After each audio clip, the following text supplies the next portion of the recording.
गीता डरी हुई थी क्योंकि वो जानती थी कि ध्रुव का गुस्सा अगर फूट जाता तो वो सब कुछ बर्बाद कर देगा। जिस शस्त्र को पाने के लिए गीता ने भगवान शिव की पूजा की थी, उस शस्त्र का अब तक कुछ भी पता नहीं चल सका था। ध्रुव, होश में आओ। सुजाता ने तुम्हारे दिमाग को बांध रखा है। उससे छुटकारा पाने का ये आखिरी मौका है तुम्हारे पास। ध्रुव की आंखों में मौत नाच रही थी। गीता ने उसे मैनिपुलेट करने की कोशिश की। क्या कहना चाहती हो तुम? क्या तुम मुझे बहकाने की कोशिश कर रही हो? नहीं ध्रुव, मैं चाहूं तो भी तुम्हें नहीं बहका सकती। ये जगह ही ऐसी है जहां कोई किसी को नहीं बहका सकता। ध्रुव, हम इस समय भगवान शिव के घर में हैं। गीता की बात सुनकर ध्रुव की आंखें हैरानी से बड़ी हो गईं। उसने अपने आसपास नजर दौड़ाई। गीता का पीछा करते हुए वो कब कैलाश पर्वत तक आ पहुंचा, उसे पता ही नहीं चला। भगवान शिव, कैलाश पर्वत?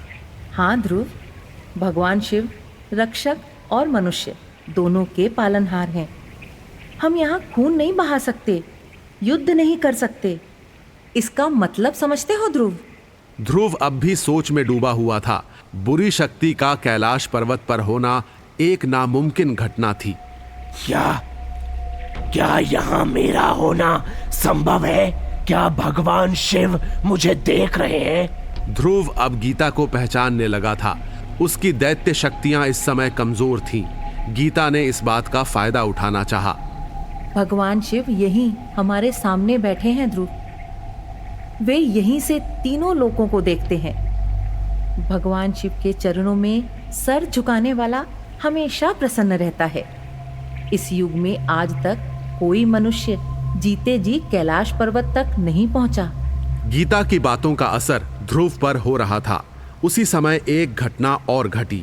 गीता ने देखा उसके मंत्रों के असर से दिव्य शस्त्र वहां पहले ही आ चुका था। वो शस्त्र एक तलवार के रूप में चट्टान के अंदर धंसा हुआ था। मैं भगवान शिव से अपनी समस्या का समाधान चाहता हूँ। क्या आप मेरी मदद करेंगी? ध्रुव की दैत्यांश शक्तियां गीता को कमजोर होती महसूस हुई। हाँ ध्रुव, इससे अच्छा मौका तुम्हें शायद दोबारा ना मिले। तुम भगवान शिव के दर्शन करके अपनी असली पहचान उनसे मांगो। वे तुम्हारी मदद जरूर करेंगे। मामा, मुझे मामा से भी मिलना है। वो कहाँ है? गीता के चेहरे पर खुशी साफ झलक रही थी। ध्रुव धीरे धीरे खुद को हील कर रहा था।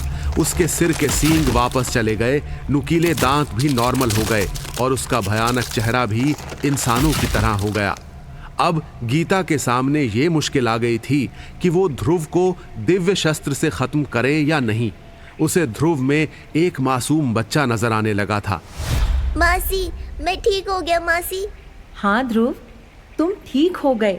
तुम्हारी दैत्यांश शक्तियां खत्म हो गईं। तुम पहले की तरह इंसान बन गए ध्रुव। ध्रुव दौड़कर गीता के गले लग गया। गीता ने भी खुशी खुशी उसे गले लगा लिया। गीता ने तो पहली बार ध्रुव को अपने गले से लगाया था।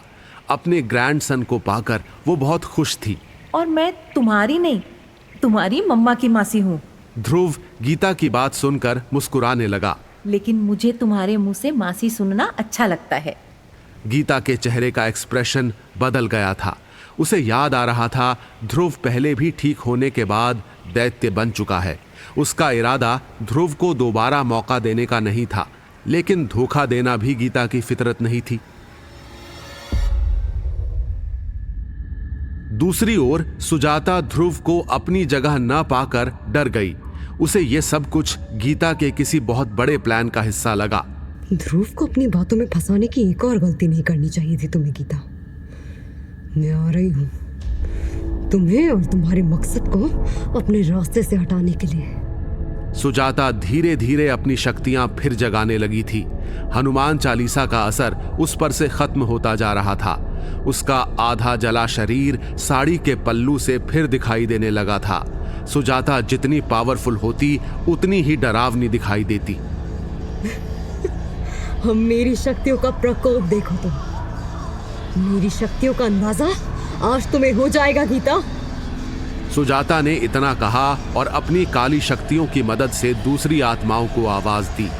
सुजाता की शक्ति का असर होते ही आसमान पर ढेरों आत्माएं मौत के बादल की तरह छाने लगी। शिखा को मंदिर से बाहर खींच लाओ। गीता के शस्त्र के टुकड़े टुकड़े कर दो। ध्रुव की शक्तियों को पूरी तरह जगाने में उसकी मदद करो। मुझे मौत का तांडव देखना है। शिखा और गीता मुझे यहाँ काली दुनिया में चाहिए। सुजाता ने दुनिया की सबसे पवित्र जगह पर हमला करने की तैयारी कर ली थी।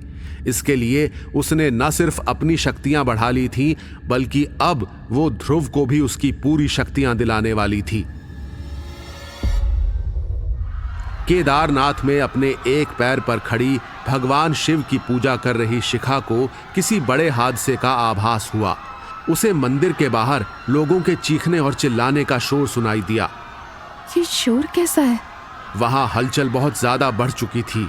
लोग डर के मारे यहां वहां भागते और एक दूसरे के ऊपर गिरते। भागती और चीखती हुई भीड़ को कुछ भी दिखाई नहीं दे रहा था। शिखा को आखिरकार अपने दोनों पैर नीचे रखने ही पड़े। क्या सुजाता कहीं वो यहाँ तो नहीं आ गई? शिखा दौड़कर मंदिर के बाहर आई। मंदिर के बाहर का नजारा भयानक था।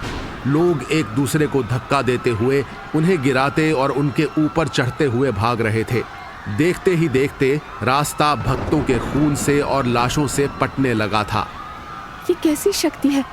लोग किस चीज से डरकर भाग रहे हैं? शिखा ने अपनी नजरें दौड़ाई। उसे सुजाता हवा में उड़ती भयानक हंसी हंसती हुई दिखाई दी।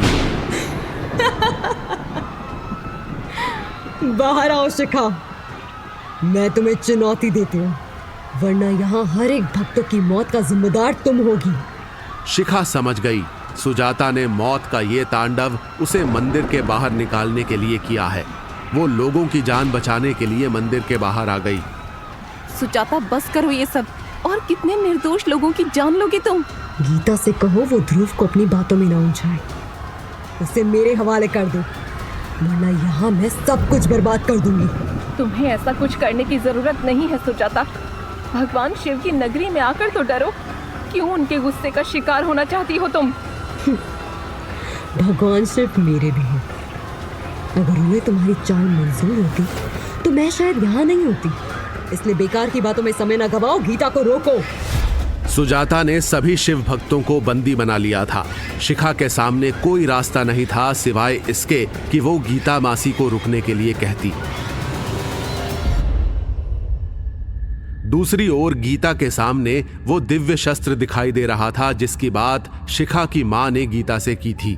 वो चट्टान जिसमें तलवार धसी हुई थी, वो ठीक ध्रुव के पीछे था। अब गीता को उस तलवार तक पहुंचने के लिए ध्रुव को वहां से हटाना था।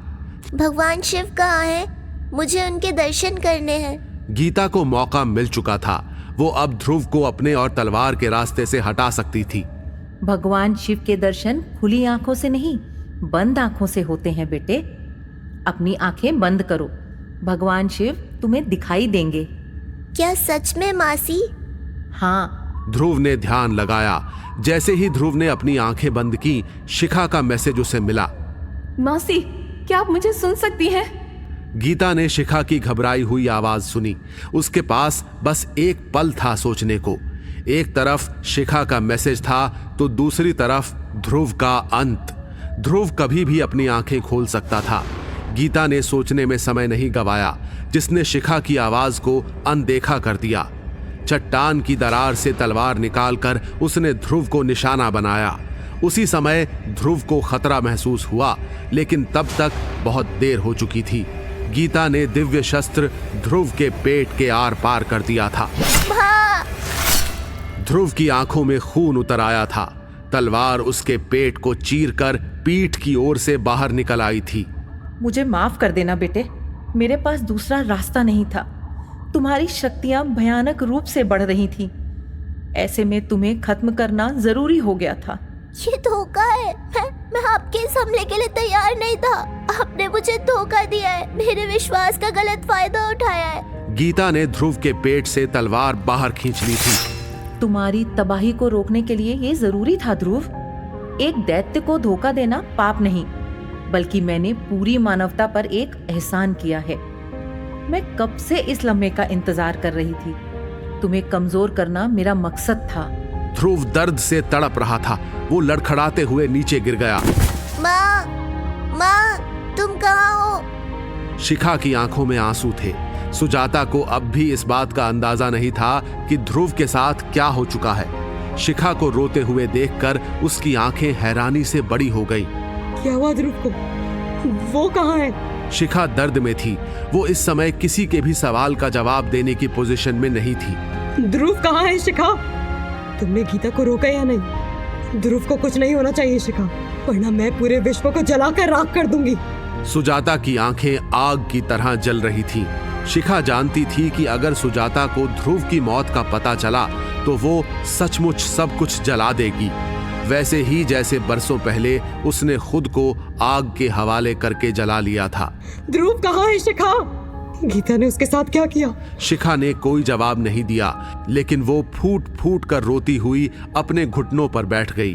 ध्रुव!